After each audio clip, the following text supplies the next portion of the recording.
14 নম্বর হাদিস শরীফ তুহফাতুল মুমিনিল মাউত।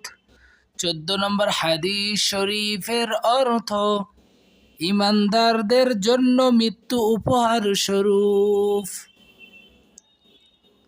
তাহাফিস তুহ, ফা জবর ফা, তুহফা, তা লাম পেশ তুল, তুহফাতুল, মিম হামজা পেশ মু, তুহফাতুল মু, মিম জের মি, নুন লাম জের নীল, মুমিনিল, তুহফাতুল মুমিনিল, মিম ওয়াও জবর মাউ, তুহফাতুল মুমিনিল মাউ, তা পেশ তু, তুহফাতুল মুমিনিল মাউতু।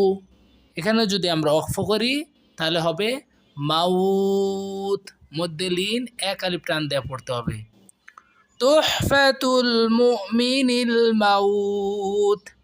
14 নম্বর হাদিস শরীফের অর্থ ইমানদারদের জন্য মৃত্যু উপহার স্বরূপ।